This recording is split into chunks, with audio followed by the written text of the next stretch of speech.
You're real familiar with CRA.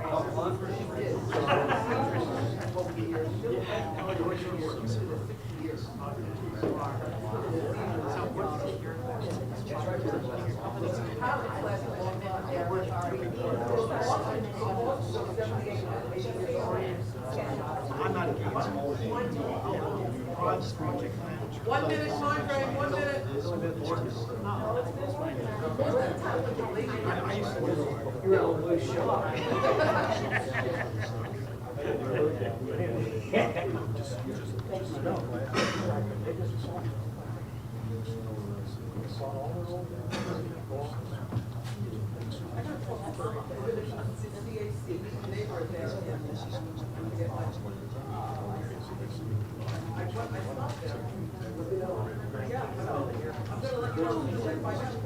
What do we do? I mean, to meet your neighbor. I forgot to say that. I thought we were doing it Alex and February. Yeah, but when?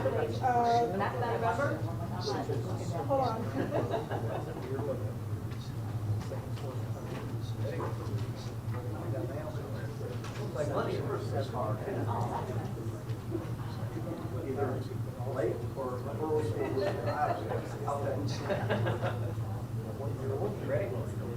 Okay, I'll have to check my desk.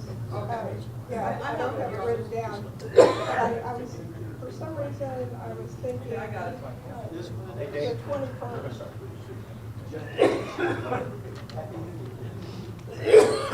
At Alex's. Third Wednesday. They decided. Which is the 21st. Okay. And at Alex's. I got it. Yeah. We're gonna start. Call to order, City of Port Richey Community Redevelopment Agency Board meeting Tuesday, January 16, 2024. I'd like to stand and say the pledge of allegiance. I pledge allegiance to the flag of the United States of America, and to the republic for which it stands, one nation under God, indivisible, with liberty and justice for all.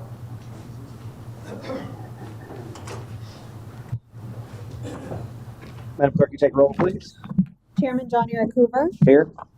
Member Tom Kinsella, Here. Member Linda Rodriguez, Here. City Attorney Nancy Meyer, here, City Manager Matthew Cobbler. Here. Okay, looking at approving the board minutes from last meeting. Motion to approve minutes. Second. A motion second. All in favor, signify by saying aye. Aye. Opposed? Motion carries. Comments from the general public. Anybody like to speak? I have no signups. Moving on, comments from our city manager. Matt Cobbler for comments, any? Okay. And comments from the board. Anybody have any comments? I have none. Well, moving on to the agenda, our board business, only item 9 is number 2, Inspire Placemaking Collective, Inc. Presentation, CRA plan update. I'll pass it to Mr. Cobbler. As a requirement for the of the professional service agreement between Inspire Placemaking Collective Inc. and the City for the update of the community redevelopment plan. Strike what I've written there, or Carrie. It's Eric, I believe. Sir, thank you. Eric. From Inspire Placemaking Collective's project manager. But what is your role? Team member. Team member. Thank you. Filling in because unfortunately Laura was not able to be here tonight. We'll provide a presentation to review the project goals, project scope, and timeline in detail. And you're probably mad that you took that opportunity to fill in for her now, right? No, all good. All good. I'm happy to be The good news is that we used to start at 7, so okay. start early. I'm happy to be here, and I appreciate the opportunity to just talk to you tonight. I have a mercifully short PowerPoint presentation for you. So we'll get right into that, and hopefully I have this clicker down right. So just as an introduction, my name is Eric Bredfeld. My address is 602 South Main Street, Gainesville, Florida. So I'm here from Gainesville. Laura Canary, who I'll go over in a minute as to the team, she's actually located in the Largo office for Inspire. And she couldn't be here tonight. So Inspire is Name of our firm is Inspire Placemaking Collective. The company's headquarters is actually in Orlando. We have an office in Gainesville, an office in Largo, we do some work in North Carolina, in the Raleigh area as well. But most of our work is in Florida. And we do 85% of our work is for public sector clients, counties and cities.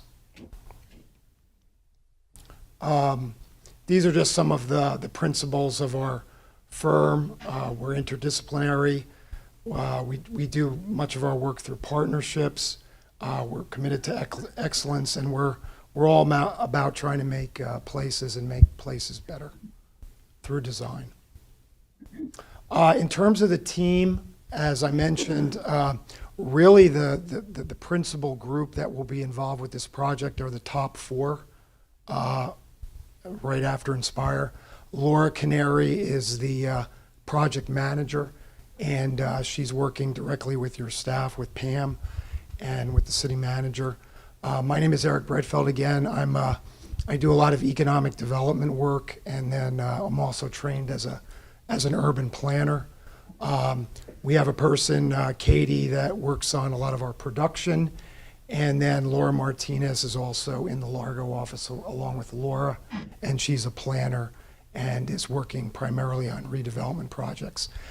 The rest of the firm there is in support can be in support of this project. I did want to mention one thing about the firm in terms of the buckets of work that we do. We do quite a bit of redevelopment work and CRA work. We do a lot of comprehensive planning work, and we do a lot of updates of land development codes. And then what I would consider the last bucket, which is special projects, small area plans. I'm working on an economic development plan for a town in Tennessee. So we're pretty diverse in the types of things that we do.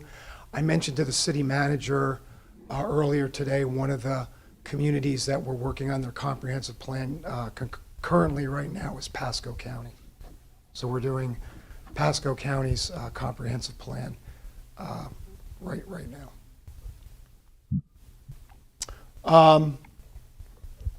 We're going to be doing the update to the CRA plan, and as many of you know or may not know, this is an update of a 2002 plan that was done, and then a restatement of that plan in 2009. Restatement being basically an update of the plan that was adopted in 2002.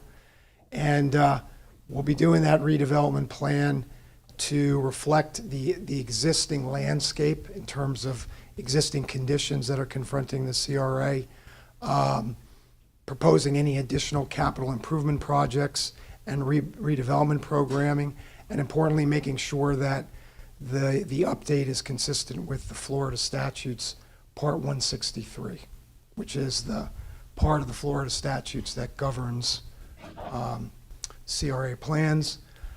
Two things about that. One is I heard the conversation earlier about the boat ramp.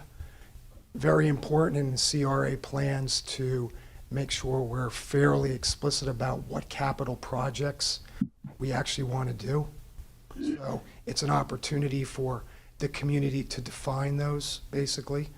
And then also, we want to make sure that in Chapter 163, there's a huge number of things that you can do with CRA dollars, but then there are like some explicit, that's a no-go.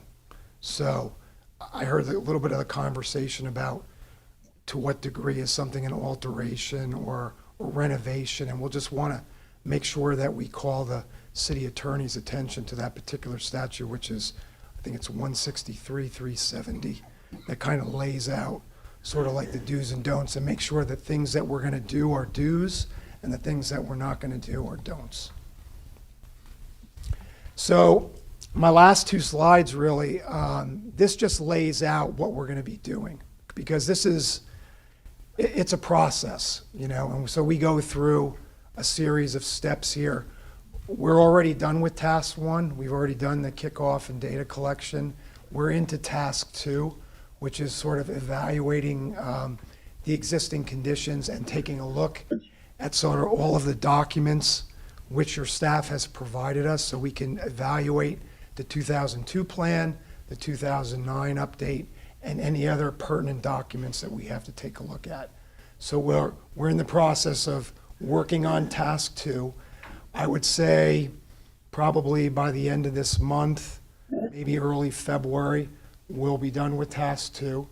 Task 2 is going to have a technical memorandum that we put together that kind of does a layout of an assessment of everything that's been going on and some of the issues that we see that we might want to address. That technical memorandum will be provided to the manager and to Pam as the project leads from the city side. And then there'll be a public involvement piece as well. So we're scheduled to do a community workshop to try to bring in the views of the community on, what we're finding and get some community engagement on what the community wants to see moving forward. I think in our contract, we have one workshop that's lined up. I'm going to go over the timing when some of these things are going to occur on my next slide. We also have an opportunity to and do some interviews with some key stakeholders that the staff feels that we should probably interview.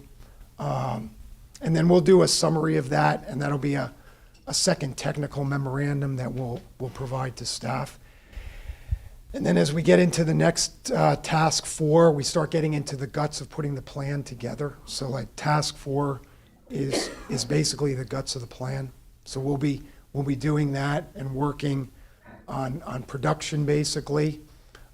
Shortly thereafter, we'll come to the CRA with a draft of what that update looks like for you to review and give us feedback on that.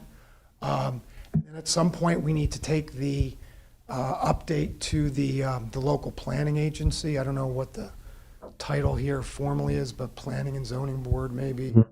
Whoever the agency is that governs the comprehensive plan, because the plan zone board basically has to confirm that the CRA update is consistent with the comprehensive plan.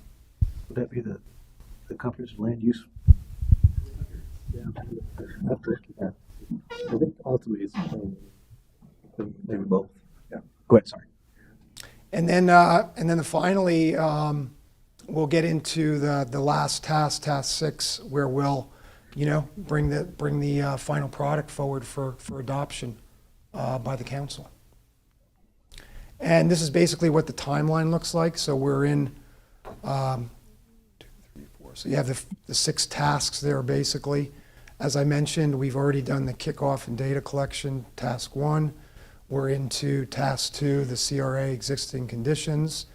We're looking to hold some of the public involvement, the stakeholder interviews, and the workshop sometime in the February through April timeframe. I don't think we've come up with a workshop date at this point. And then, we'll be working on the actual draft of the plan, and then hope to get the revisions and then the final plan for adoption to the plan board, the CRA, and the city commission by June.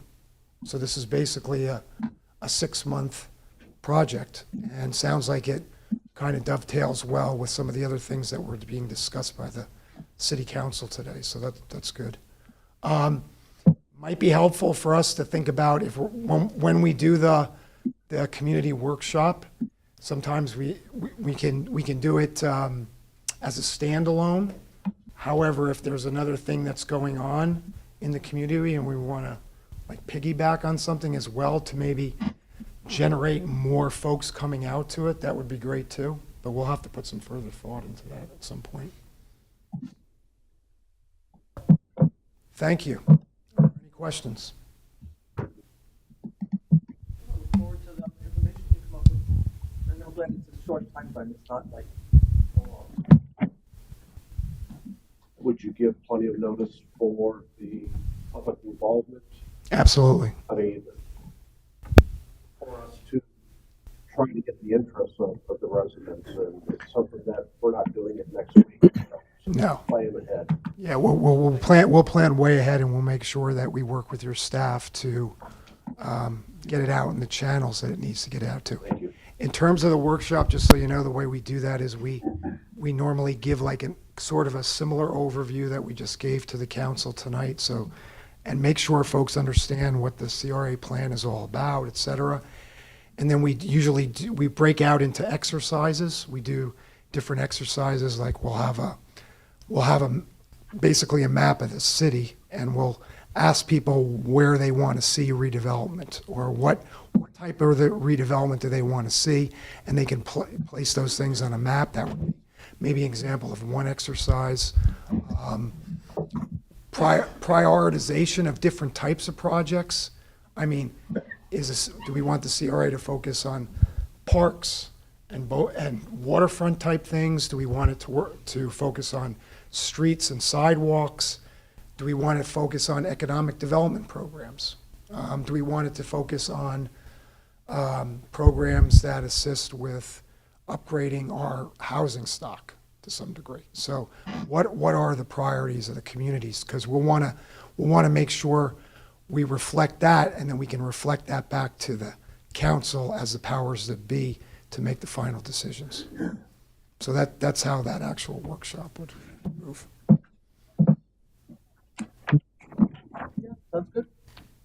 Thank you. Appreciate you coming. Thank you very much. Thank you. Look forward to working with you all. Yep. Be a pleasure. Thank you very much. Okay, thank you. Anyone public like to speak on that? So I'll move on. Discussion of old business. Any old business to discuss? No. All right, looking for a motion. Motion to adjourn. Second. Motion second. All in favor, signify by saying aye. Aye.